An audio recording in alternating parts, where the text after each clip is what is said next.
I was passed over this video that I looked at with the question asked, is our education system really, really this bad? And looked over the video, and yeah, it is that bad. It's even worse than what they're talking about. Um, take into consideration that 51 years old, was a student, was in high school during, okay, this is like the 60s. So we're talking about the last 60, 70 years of knowing what is going on in our education system. And um, so being a student, I knew I wasn't being taught nothing. And I was a pretty smart person. And I'm really good at math. And the career of being an accountant showed that there's a a career I could really excel at and make a lot of money, and that's what society wants you to do. Always finished my math when they were teaching it. Nobody ever taught me anything to do with math, not even a book. I just looked at a book and it asked a question and I answered it. It just seemed to be a really natural career for me to get into. It was the starting of computers, so we had these like punch cards, and I really excelled at how those punch cards were working out. But geography, English, typing, French, art, all of those subjects were a complete waste of time because nobody was frankly teaching them. They didn't give a shit whether anybody was teaching anything. Prior to high school, nobody was really teaching anything. Um, and I moved around an awful lot.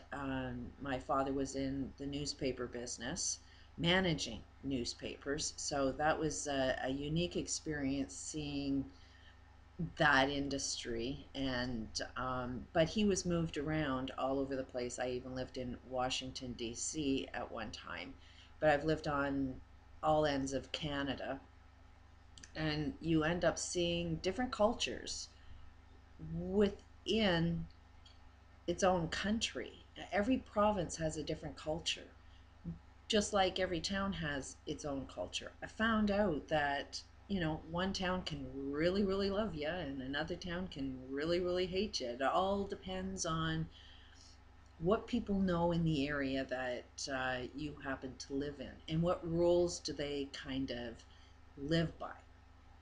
And then I ended up having four kids in the education system. And before they even went to school, they were really, really brilliant people. I kind of knew more information from my experience, so I was just the influences that my kids had. Um, wasn't, living in wealth. Frankly, poverty and overcoming problems is a really good lesson to teach your kids. Because if a kid knows how to make something work, if a kid knows how to solve problems, that is a level of intelligence. So, and I always encourage my kids to ask questions all the time. I think that's where I excelled, is I constantly asked questions all the time. When something didn't make any sense to me, I kept asking questions. I was the pain in the butt in any room that I ever went into. So was never really liked very much. But when you ask a lot of questions, you end up finding a lot of answers, and you end up seeing a completely different picture. As soon as my kids went to school, all of a sudden they're not as bright as I seen them to be. Reading is like they couldn't pass if their life depended on it. I drove a school bus and was listening to kids like in grade 6 and 7, and they still couldn't read. Um, from my experience, the teachers push all of the schoolwork onto the parents because they come home with homework, and it's up to the parents to do the disciplining and do the structure and teach the friggin' lesson. And it's always something that is very, very specifically designed.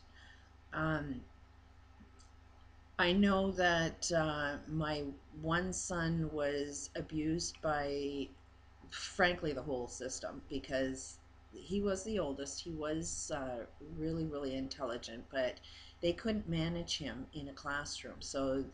And his marks were always like really, really bad, failing, never ever passed. So they put him in a learning center where they completely ignored him.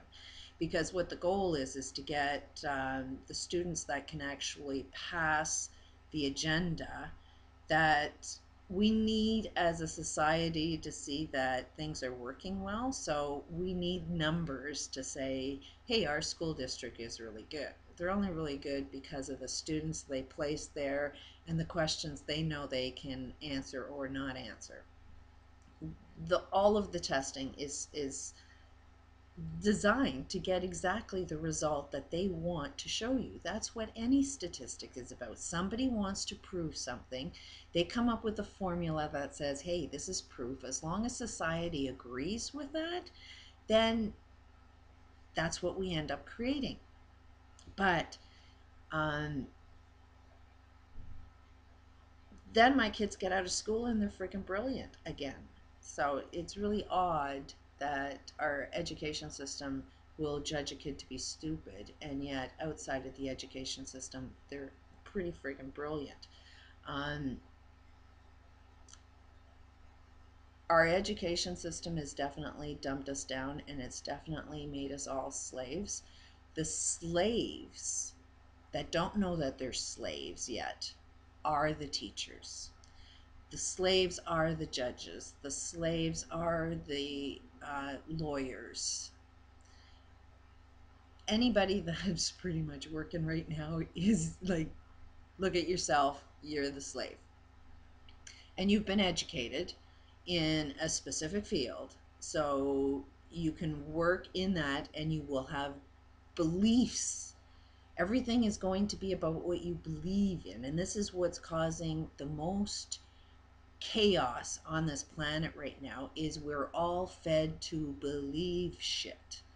We're fed to believe shit that is based on our justice system. So I know from my own experience, I mean, if a court system can't tell, child support, kid needs to eat, kid needs to have a place to live. I mean, these are human rights here in Canada, but here in Canada, we don't feed our kids and we don't provide them basic rights, and they can't even afford human rights, not unless the parent that's caring for them has the financial means to be able to buy human rights through our justice system. In order to present anything in a justice system, it needs to, you need to present two sides of every story.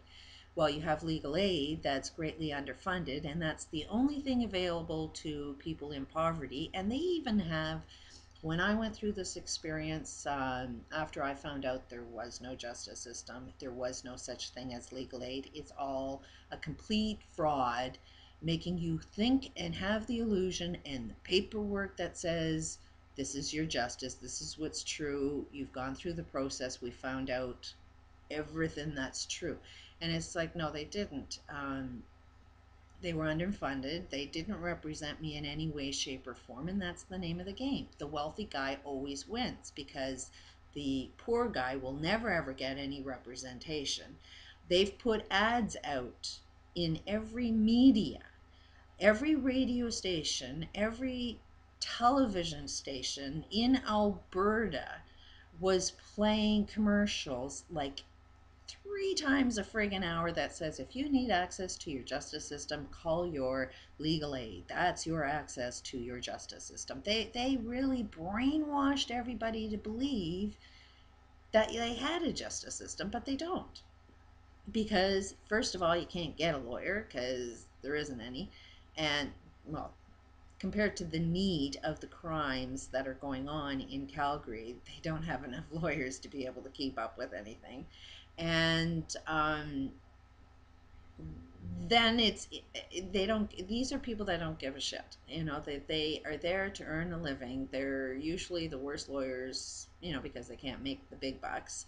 I have never met a legal aid attorney that was really fighting for the guy that needed help. I never met that character, although that, you know, you see them on TV, that, you know, you get into legal aid because you care about the guy that needs to be represented. Well, I've had my first legal aid attorney didn't show up, refused to meet with me. I mean, she showed up an hour late and told me specifically her first words were, I had a paying customer that needed my attention. So, and man, did she screw up. Um, Basically, you know, I'm the one that pays child support while the kids live with me. So, and that is like going on 10 years that these orders have been on the books, and everybody would, you know, classify me as the dead, well, not deadbeat because I've actually paid my debt, but oddly enough, a deadbeat with money collected child support instantly that he got the orders. Yet the parent that actually has the kid that should be feeding these kids can't get anything. Like, I mean, I can get an order, but you know, it took me what, like, well, I still haven't been able to collect from any of the orders that I tend to say are the legal ways of doing it. So, bottom line is, you're a complete idiot if you think that there's any justice in a justice system. It is not designed in any way, shape, or form to find out the difference between right or wrong. It is a way for the rich guy to constantly get rich, and through lawyers, and it's causing nothing but chaos because, like in my case, my ex truly goes around telling his truth that he has paid all of his child support. He will have legal documents that says he owes nothing. And that is like a freaking lie, because there's not one time in the past, 10 years that he can even show a pay stub that has more than, 4 or 5 months solid child support payments that he's paid on a regular basis. He has zero paperwork to actually prove he's done anything to financially support his children. So, um, yeah, I know about the education system. The internet is amazing. Plus, a lot of experts write books. So if you read people's books knowing there's bullshit everywhere, just learn how to figure out the contradictions, then the world looks completely different than what you believe to be true. But at the bottom line, everything we know to be true is completely false. Wouldn't be arguing with anybody. I would just try and understand what is true and what isn't true, and you could be believing the lie. I could be believing the lie. But it's up for discussion. Peace out.